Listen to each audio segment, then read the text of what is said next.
That's right. Okay. We wait the participant to come in first. Participant in.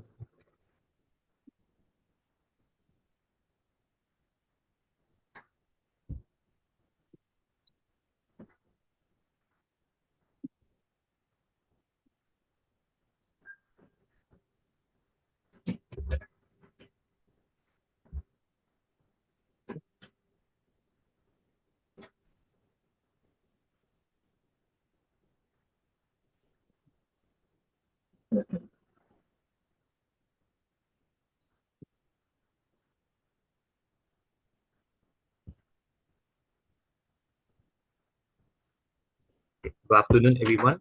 Welcome to the weekly webinar organized by the College of Physicians Malaysia. We are in the month of respiratory medicine, and today we are very fortunate to have with us Dr. Sangita Vadivedu and Dr. Tan Hui Sin. We will be talking about central airway obstruction. Without further ado, I will just briefly introduce Dr. Sangita Vadivedu as our chairperson for today's session. Dr. Sangita graduated with an MBBS from the Manipal Academy of Health Education from Manipal, India, then pursued a Master of Medicine in USM and undergo fellowship in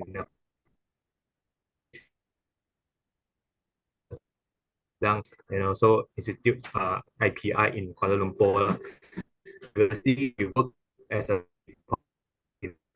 in Sungai Petani, and currently she is working in Pantai Hospital Sungai Petani. And, without further ado, I will pass the floor to Dr. Sangita. Thank you very much, Dr. Liu. Am I loud and clear? Yeah, sure. I am, right? Okay. Today we are very fortunate to have Dr. Tan Hui Zin to speak to us about central airway obstruction. So recently we've been having a lot of cases of central airway obstruction. Previously, many conditions or many patients went undiagnosed because it was just maybe there was lack of awareness about this entity called central airway obstruction. And this is a very tricky management actually because it requires a multidisciplinary approach, including therapeutic bronchoscopies. Now we have a lot of advances, including endoluminal therapies, and we also have potentially surgical interventions now that we have thoracic surgeons. So the primary goal of this central airway obstruction management is mainly to relieve airway obstruction and to alleviate symptoms of our patients, and also to enable our patients to receive further treatment. So introducing Dr. Tan Hui Zin. Dr. Tan Hui Zin is a personal friend of mine. She started her glowing medical career in way back in 2012 as a house officer in Hospital Sungai Buloh. So she graduated with a MRCP degree in 2016 from MRCP UK. And she also obtained her Bachelor of Medicine and Bachelor of Surgery from International Medical University way back in 2008. So Dr. Tan Hui Zin is currently a respiratory physician in Hospital Sungai Buloh. She's an avid researcher and she has participated in various research activities as a co-investigator. And she's also extensively published in various local and international journals. So who is more expert to talk to us about central airway obstruction? So it's all yours, Dr. Tan Hui Zin. Right. Thank you for the nice introduction. I also want to thank Royal College of Physicians for inviting me here. So I'm going to share my screen. Is it clear?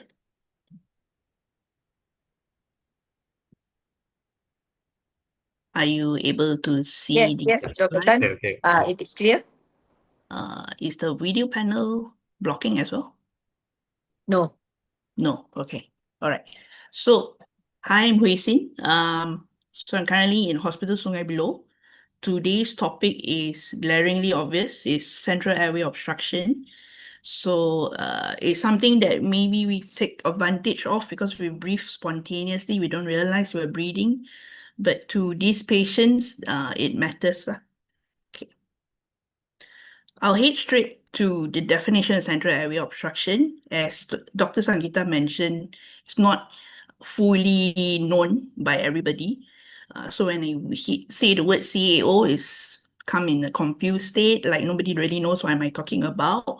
So I hope to create some form of awareness among you guys regarding the disease of central airway obstruction. First and foremost, it goes as an airway emergency. It's something that wakes respiratory pakar to wake up from the bed to attend to. In the precise definition wise, is 50% occlusion of the airway. I cut the airway into axial.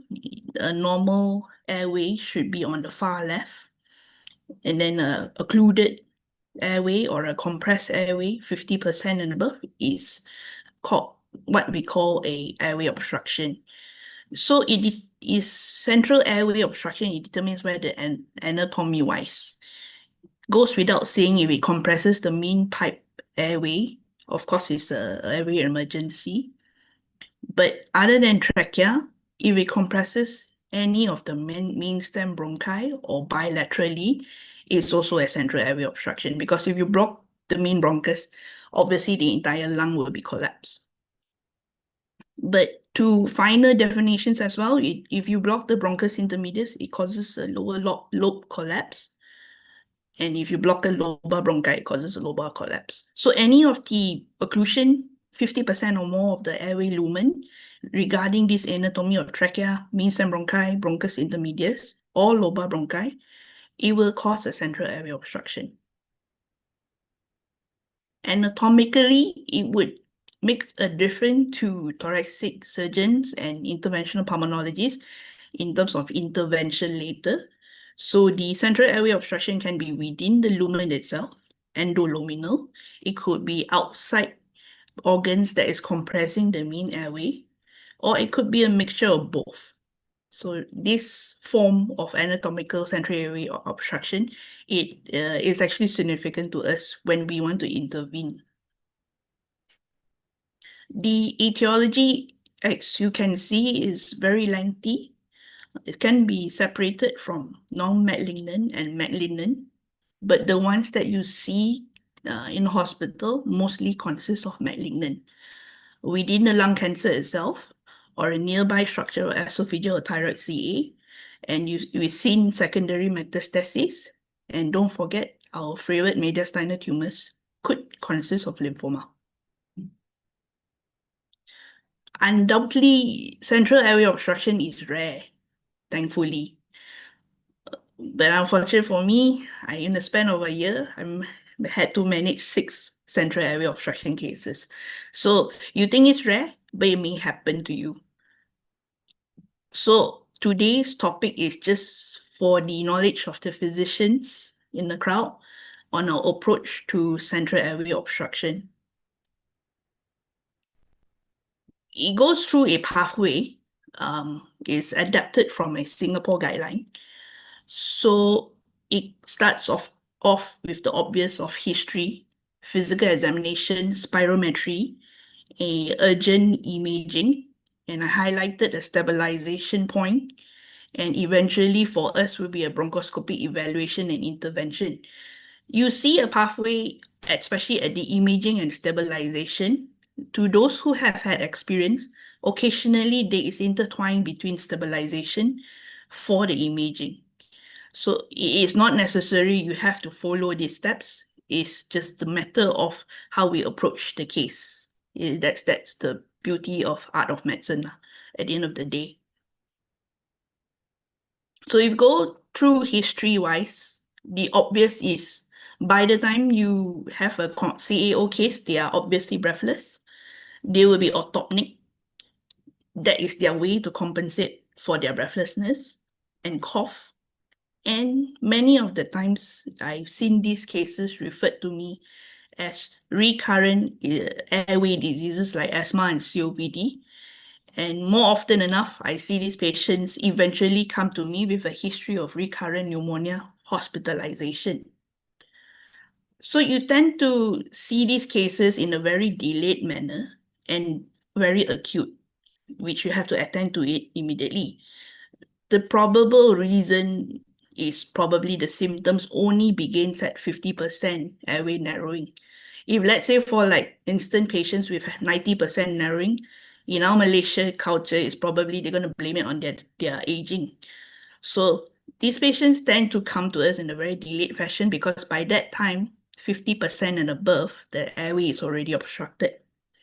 So I need to implore to everyone to have a very high index of suspicion, especially when it comes to patients that recurrently comes to you with asthma, COPD, exacerbation. It may not be it, and especially those with recurrent pneumonia that will warrant an imaging eventually. Physical examination to stare at you acutely, it will be stridor. I have a sound clip, but unfortunately, you guys won't be able to hear it. And autopneic, patient will be having accessory muscle usage and hoarseness of voice because there's an involvement of the recurrent laryngeal nerve at this point. And hopefully, if you hear unilateral wheeze, you'll be able to have a high index suspicion of CAO. People do sometimes say spirometry, but they come in a fashion of pretty stable CAO, and they come to me as recurrent exacerbation of asthma or poorly controlled asthma. So those who not very don't really know what spirometry is, actually a lung function test we order for patients. So this on the far left is a normal normal spirometry, where the patient breathe in and then give a blow or expiratory. This is a normal look. That's what should be seen in a normal patients. But those patients with central airway, they have flattened curve because of the obstruction. So if the obstruction is so large that it actually obstructs the intrathoracic airway and the extrathoracic airway, it could have a flattened shape of the inspiratory curve and the expiratory curve, right? It depends on the anatomy of the central airway obstruction at the end. But if you see something flattened, it's either inspiratory curve or the expiratory curve, you really have to think, am I dealing with central airway obstruction?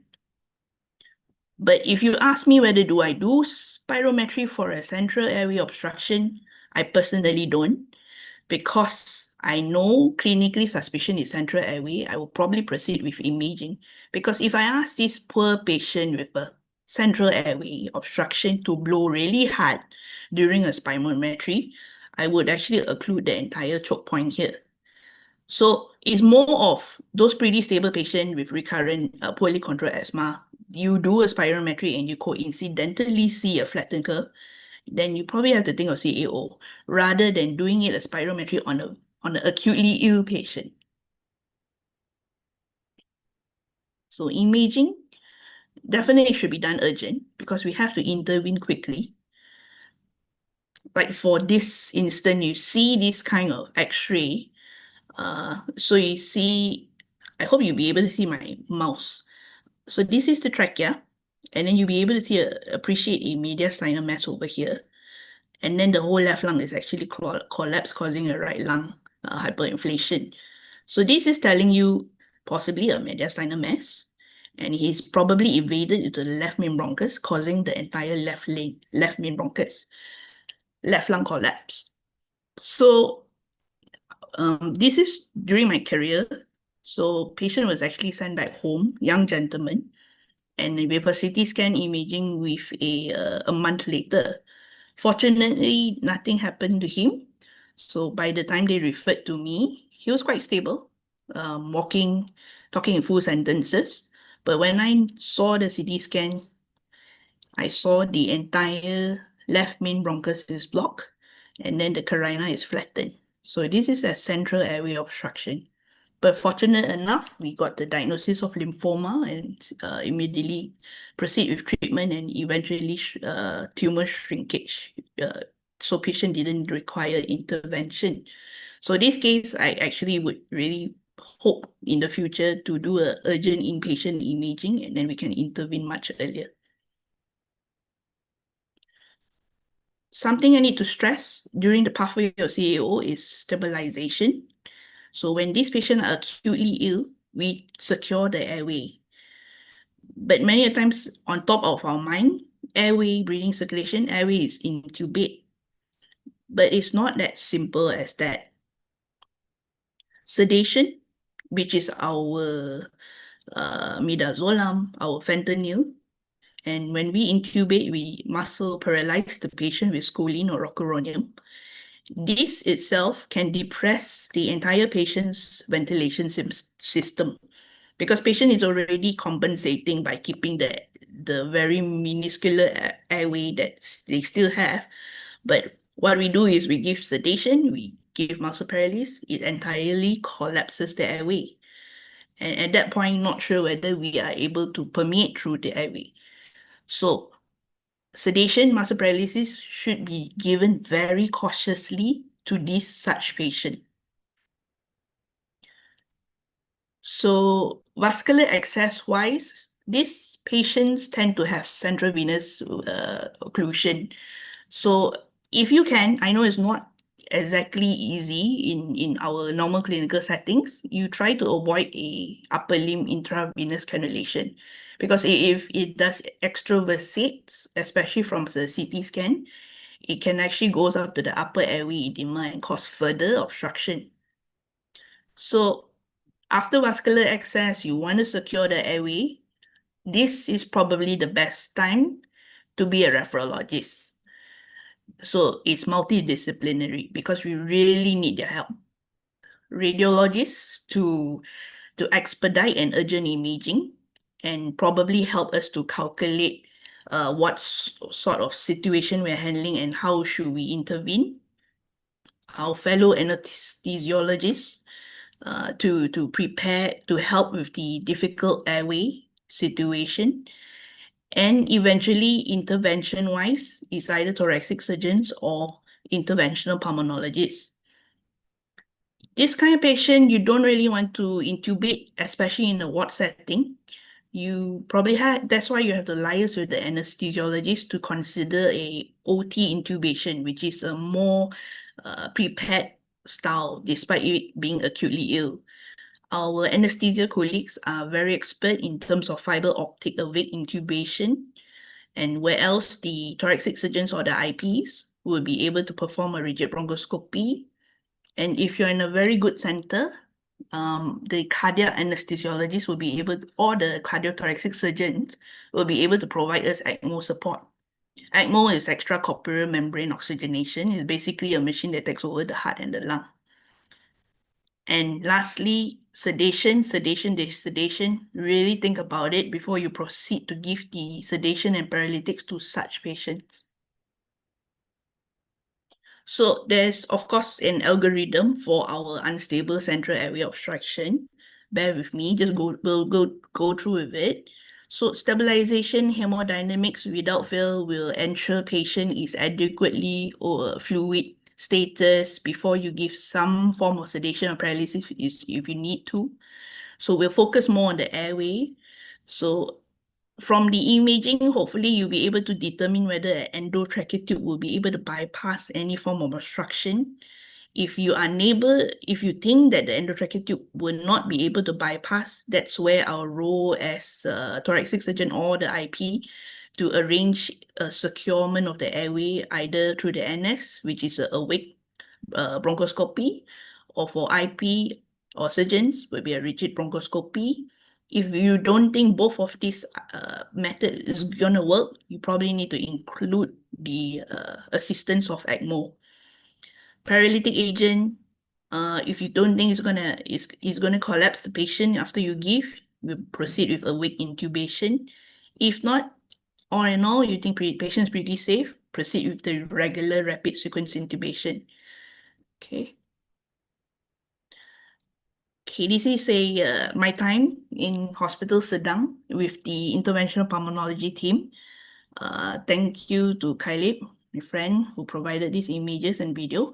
So this is a long rigid metallic bronchoscopy, which amounts to 30 to 40 cm in length. I'm gonna lodge this whole metallic thing into the throat, as you can see from the video. Okay, patient is under very strict sedation anesthesia by our anesthesia colleague. We call it TIVA. So what you're going to see here is I'm trying to attempt to put a metallic tube through the mouth and into the airway. So you see the tongue, you see the uvula, and then you see the epiglottis, and then you see the vocal cord. Then we proceed, because patient is not being paralyzed, we have to give a lignocaine to sort of paralyze the vocal cord from moving while we're inserting this metallic tube inside the airway.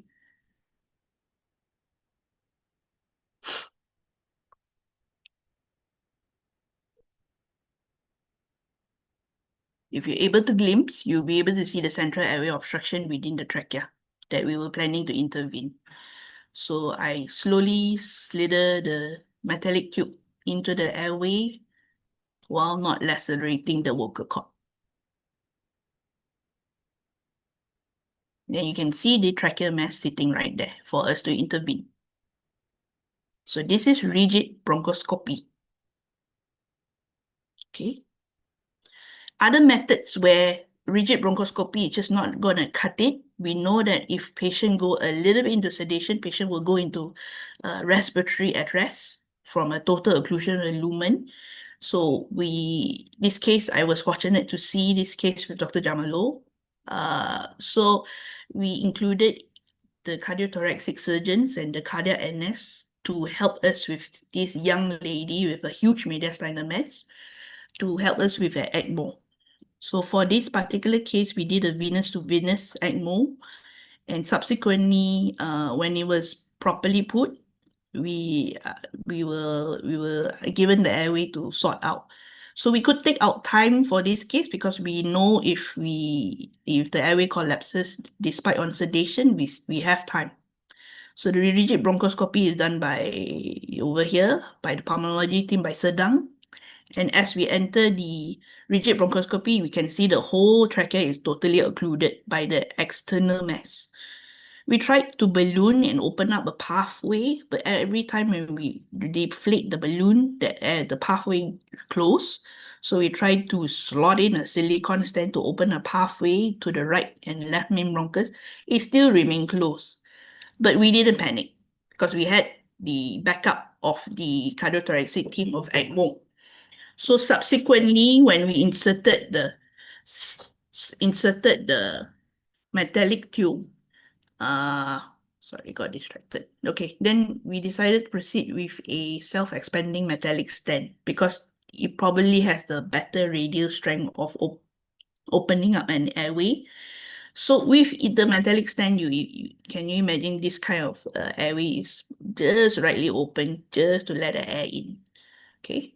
Fortunate for this lady, she was extubated and got the diagnosis of lymphoma and subsequently received treatment. So that's the magic of ECMO. So all I want to tell everybody when it comes to central airway obstruction, you have to plan your patient's duration in your head. You have to think of all the worst kind of scenarios. And there is no qualms for you being a nephrologist at this point because it's definitely to save a patient's life. So this is me when I have central airway obstruction. My entire team will be deployed to the area quickly. So when certain patients central airway obstruction, they are relatively stable. So when I see such patient, I tend to put them into a high dependency unit where I perform the bronchoscopic evaluation under very strict monitoring lah. So that's, for instance, for this case, it was a 56-year-old man who is a very heavy smoker, presented with 2 months of cough and loss of weight. He was admitted to my district hospital twice for pneumonia. So they showed me this X-ray in February and March. For the audience, hopefully this will teach you in future. You see the blue line that I drew is something called hilar angle. The hilar angle in between the blue lines should be empty. It should be filled with lungs, which is black, opacity.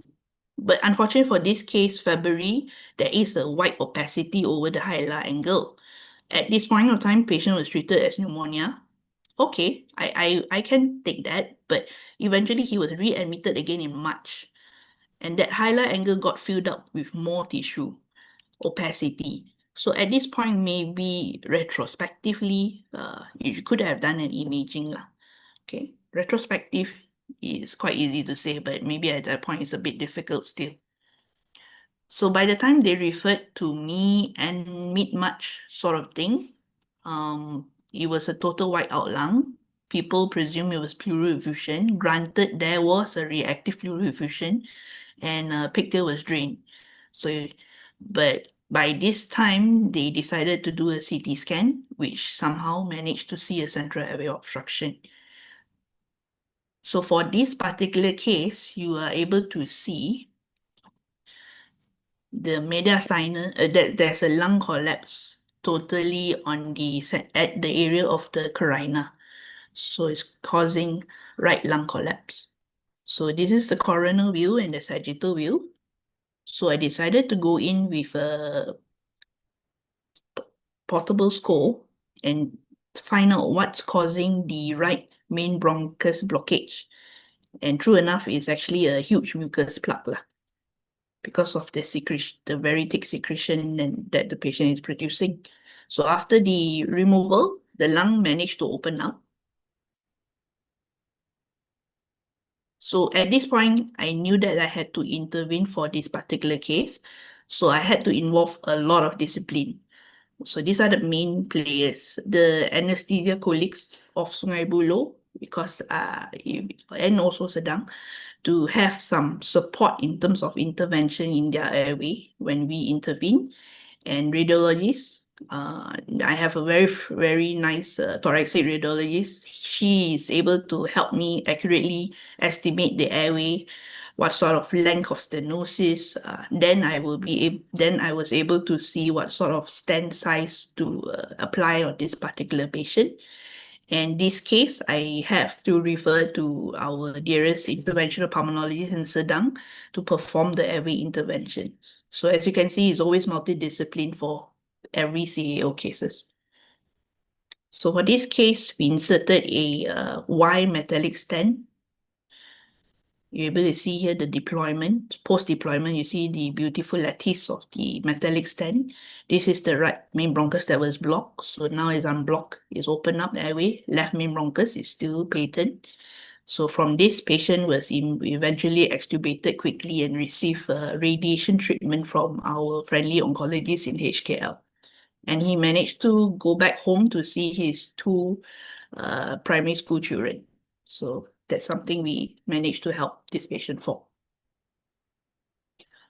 So you can see serially in 3rd March, as mentioned, the hilar angle that had a mass, and then eventually he got a white out lung in mid-March. This is the fluoroscopy picture that we inserted the metallic Y stent. And post-extubation, we managed to open up the right lung with the mass still present. Tissue HPE was done during the insertion of the metallic Y stent, which turned out to be our lung malignancy. So malignant CAOs, these are one of the very frequent cases that you probably will encounter in your life. So let's go for another case of malignant central airway. Just recently, I met this man, a 55-year-old Chinese man, smoker, as usual, cough for 3 months and dyspnea, treated by GP multiple times for pneumonia. So he came to our emergency department and the lung was entirely wiped out. But you know that this is not a pleural effusion because the trachea is actually pulled to the right. Something is pulling it, possibly a lung mass. And the wiped out with just a bedside ultrasound, you'll be able to know that this is collapse. But for this particular case, he had a pleural effusion, which I mentioned earlier, likely to be due to the lung collapse, and it caused a reactive pleural effusion. So proceeded with quite a earlier bronchoscopy. After I went in, as you can see over here, the entire right lung is occluded by an airball valve effect of a mass originating from the right upper lobe. Okay, causing the whole lung collapse. So this case, as usual, I refer this case to our friendly IP in Sedang to remove the mass to get a tissue diagnosis and eventually relieve the airway from the obstruction. So what we can do as IP is something called electrocautery lasso. You see the equipment on the far bottom right there here is actually like a lasso, like a cowboy. We loop it over the rounded mass and then we tighten it, trying to find possibly the end of the stalk of the mass. And then we tuck in here, and this is probably the time where we start pressing the cauterization. We burn it through and through the mass. Then you'll be able to see a release because you burn the entire mass through. After that, the mass is still located within the airway. So what we do a cryo extraction. We put in a cryo probe.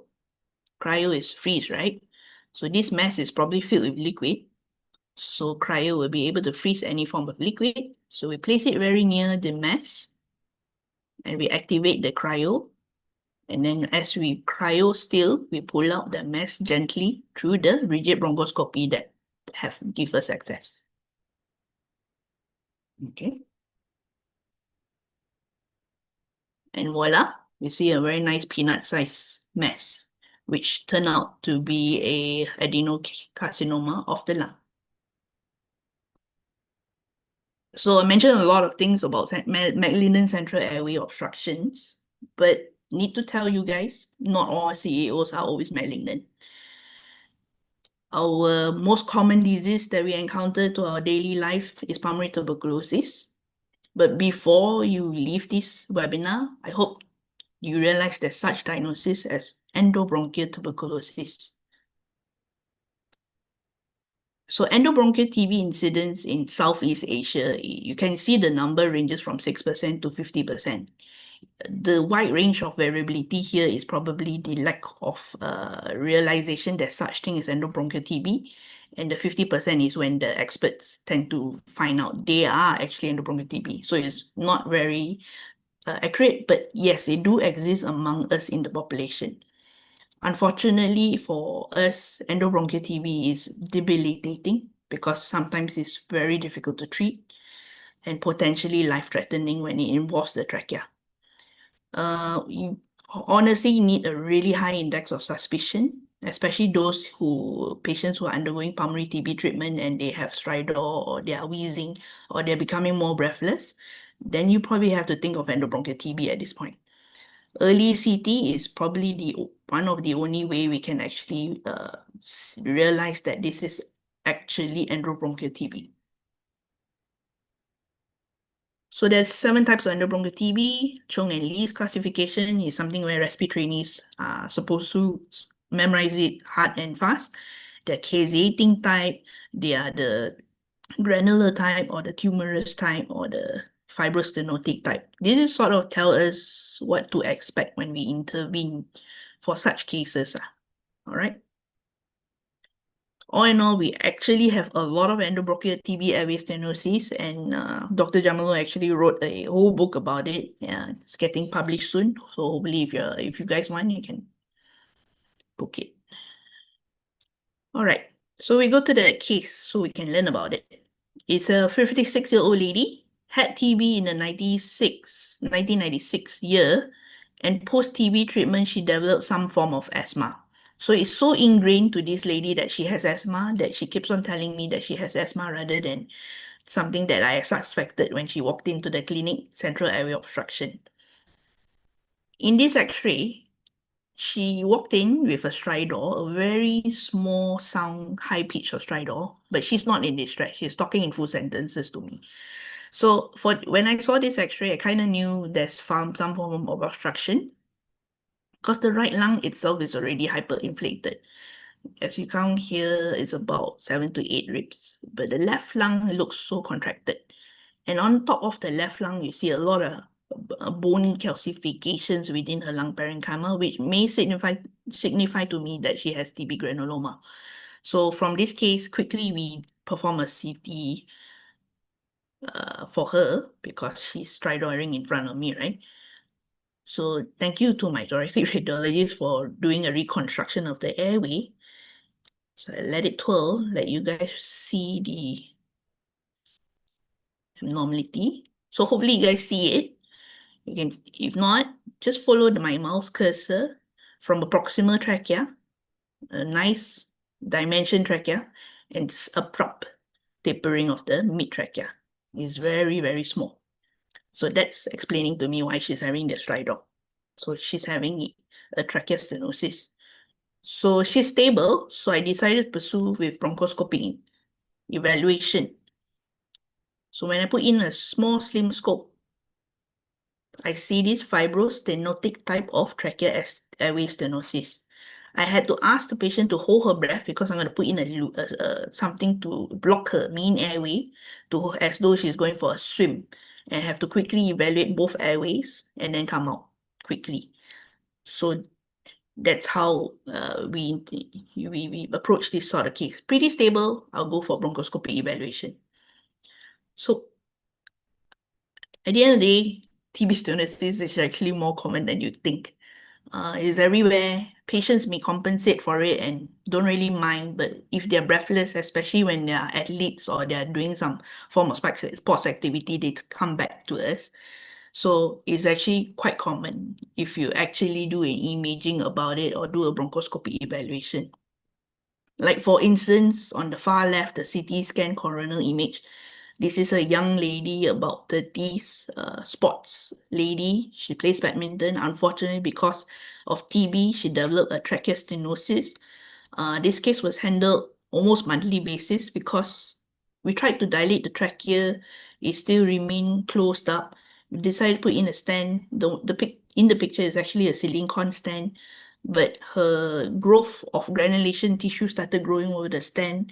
Then she eventually need a metallic palliative stenting, which also the granulation grew into the stent again, and eventually she met her demise because there was no other form methods anymore to maintain her airway. The pictures on your far right is all the patients that I've seen throughout my time in Sedang. So you can see a left main bronchostenosis, another left main bronchostenosis, another left main bronchostenosis, and then for this patient would be right.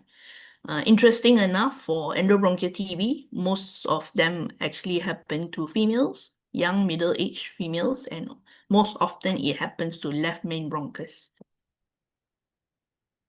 My dear friend Juan made an observational study on such patient and noticed that we do adopt this technique called topical mitomycin. After we dilate the airway, we put, as you can see, the cotton bud contains mitomycin, is applied to the area.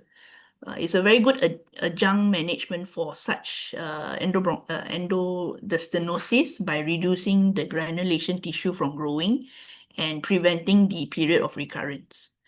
Bear in mind, these patients do have recurrence. Eventually, the stenos goes back to the stenos part after we dilate.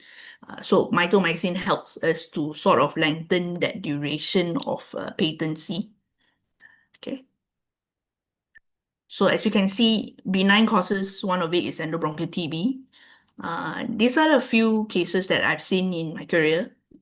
It's like one of these cases I met in my second month in Sungai Buloh. A 57-year-old lady, she was breathless for a year, decided to visit our emergency department. So based on the left x-ray, you see a whole white out. Everybody thought it was a pleural effusion, but unfortunately, it's a dry tap lah. Because the trachea is deviated to the side of the lesion, you sort of know this is a left lung collapse. Fortunately, we had a urgent imaging, so we knew that there was a mass blocking the left main bronchus over here, causing the entire left lung collapse. The chronicity of the disease you can imagine because there's actually calcification within the left main bronchus. So I did a bronchoscopy evaluation because she's stable. Then lo and behold, there's a left main bronchus totally occluded by this angry looking mass. And of course, I love to refer to my nearest IP team in Sedang. So they decided to try to get rid of that mass with the lasso cautery that I mentioned earlier. So after, we call it snaring of the tumor, and then sadly, after we snare, we realized the entire endobronchial tumor was invading the middle lobes and, sorry, the lingulas and the lower lobes. So we knew after the HPE, this patient had something called mucoepidermoid carcinoma, which is a very slow growing tumor. Fortunate for this patient, because we had an MDT discussion with the thoracic surgeons, because it has invaded to the lower lobes, this patient is subjected to a pneumonectomy, because MECs is only curable through surgery. So patient didn't want pneumonectomy. So the IP Sedang team pursued on her treatment something new, novel treatment called PTS, paratoluene solution. They inject this particular form of solution within the tumor to sort of disintegrate the tumor and eventually open up the airway. So you can see in the post-PTS injection, you eventually open up the airway. Okay. So this is a form of intervention that can be done for outside. So just a very brief stint of MEC, short form for mucoepidermoid CA, is a salivary gland tumor. It's very slow growing. That's why it took 1 year for patient to show up to us. Primary treatment will be surgical with complete excision, but unfortunate for this patient, it invaded the entire left lung. So we had to resort to PDS. Chemo and radiotherapy, according to the oncologist during the MDT, is extremely not responsive. So other causes is main obstructive is my favorite in my career here. It's blood clots in the airway. Okay, as you can see, there's a huge blood clot sitting at the carina there. So you can see me gleefully in the reflection that I'm trying to handle it with a forceps. So this kind of case, forceps is quite very difficult for me because it just slips through the forceps. And so eventually I took a huge suction, sort of like a bronchoscopy to help evacuate it. Had to mute this video because there was a lot of excitement background-wise because you finally remove the blood clot. So this is probably why I did respi, because a really big work satisfaction after reviewing such clots lah. Okay. So this is the huge blood clots that was blocking almost the entire left lung, if I'm not mistaken, sitting on top of the carina. So with urgent intervention, quickly had to remove it. Not sure whether the audience can participate with this particular case. You can write your answers down in the chat box. Let's see who got it right. So it's a 64-year-old man. He just got discharged maybe a month ago for a lacuna stroke, presented to us with fever and chesty cough. As you can see, the X-ray, the opacity is just sitting right at the right mid-zone area. So I think everybody will be saying, oh, aspiration pneumonia. So you tell this gentleman, you got a nail by mouth, you probably have to put in a Rouse tube to assess your vocal cords and your swallowing assessment. But unfortunately, middle of the night, patient got desaturated. The ED team had to intubate him while we was waiting for the bed for admission. But this time is a bit odd. Is on the left, the entire left lung was collapsed. But they noted there was a food material while intubating this particular patient. So kudos to my colleague, Nadia. She attended this case quickly. She decided to did a bronchoscopic evaluation. So at the end of the distal tube, you see the left main, there's like white objects within it. And then she noticed something lodged at the left main bronchus. This white little thing. And then by the time she removed it, everybody cheered lah. Any guesses on this particular material that was lodged at the left main bronchus? Before I proceed to give the answer. Anybody want to give a guess?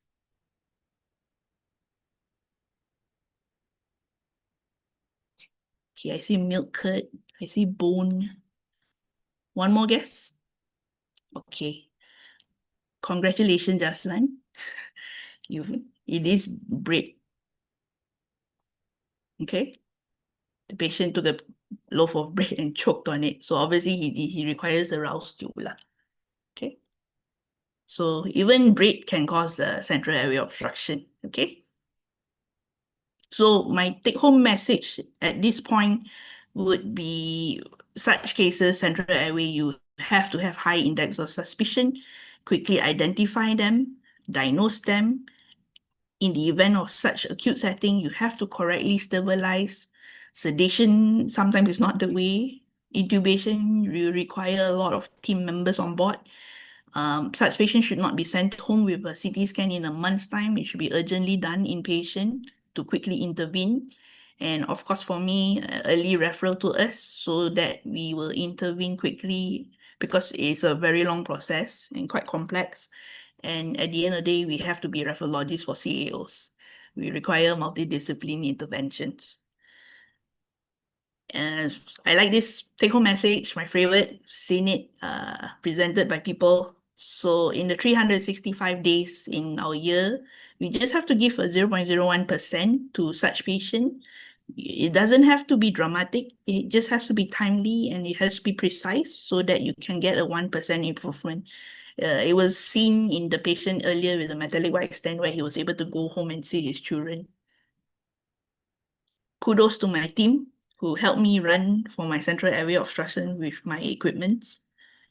And of course, not to mention the respiratory sedang team, our interventional pulmonologists to help me sort out my cases. Okay, thank you everybody for listening in. Hope you guys enjoyed it. I'm happy to have any questions now. Thank you, Dr. Huizin, for the very eloquently presented talk. So I think we have some time for some questions. Any burning questions from the floor?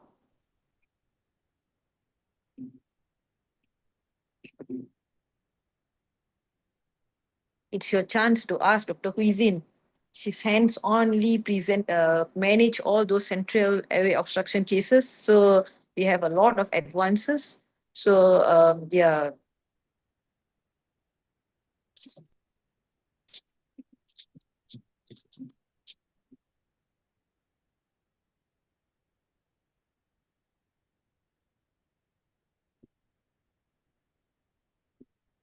So yes, Dr. Huizin, if Dr. Muhammad Halmi is asking if patient cannot lie flat for CT, any other modalities? Thank you, Humi, for the question. So yes, it's very difficult, isn't it? Because patient can't lie flat, you can't go through the CT donut. So eventuality is about intubation and getting the imaging done. So this is where you involve our dearest anesthesiologists to maybe perhaps do a awake fiber optic intubation. So this is possible. I've asked my Sungai Buloh colleagues, it's done, they do it. So if you do a awake intubation, you're able to secure the airway with the ETT at site. You know that you're able to maintain the airway patency post-intubation.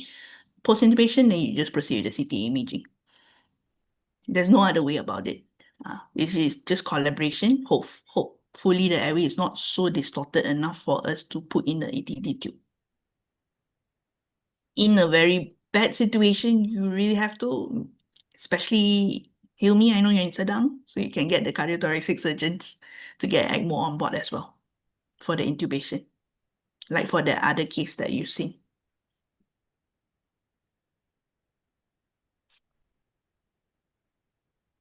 I think just to add on, in certain cases where we have very proximal central airway obstruction, I think we have got a few cases of subglottic stenosis, airway stenosis and things like that. So in those cases, intubation was not an option because it was just about securing airway very fast. And we even couldn't intubate the patient. So in that cases, again, what I would like to highlight is we have multidisciplinary teams. Please make use of our friendly ENT colleagues at that particular time, maybe emergency tracheostomy also would be warranted to secure the airway before we can proceed further for a CT or further diagnostic imaging to further assess the patient's condition or diagnose the patient's condition. Yeah. Yeah, fully agree. When it comes to subglottic, which is like about 3 cm below the vocal cord, you really probably have to involve our ENT colleagues to help sort of plan how to proceed with it. Most of the time it's emergency tracheostomy, but the imaging would be really helpful to plan where to put the tracheostomy. We So- have ENT they are laryngologists apparently. They help lah. They help us this kind of situation. So I've seen a question where how do you ascertain whether a patient has saber shift trachea instead of something urgent like CAO? So saber shift trachea, they present to us quite differently. Number one, saber shift trachea, what you meant is it's normally the COPDs where they have a saber shift trachea when we intubate, when we bronchoscopy. But maybe you're talking about EDAX lah, like the dynamic airway collapse. So such happen, yes. The definition of EDAX is of course the 50% collapsibility during the expiration. Central airway tend to be fixed. As you've seen in the spirometry, it's all fixed. The flow is all fixed. What else? If you meant saber shift by EDAC, right, is a dynamic airway collapse. It's going to collapse and expand, collapse and expand.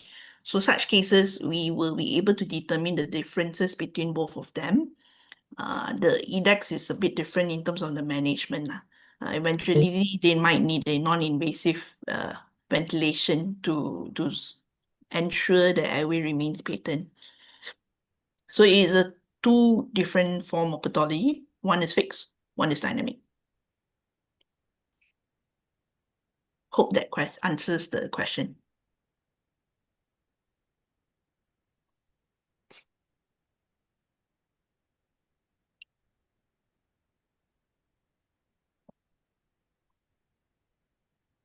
Any other questions? Okay, I think if there's no other questions, maybe you can even email Dr. Huizin if you have any other questions. I'll just pass pass it back to Dr. Liu, our moderator. Right. Thank you, Dr. Tan and Dr. Sangita. I think we'll call it today. Thank you everyone for attending today's webinar session. Thank you. Bye. Thank you.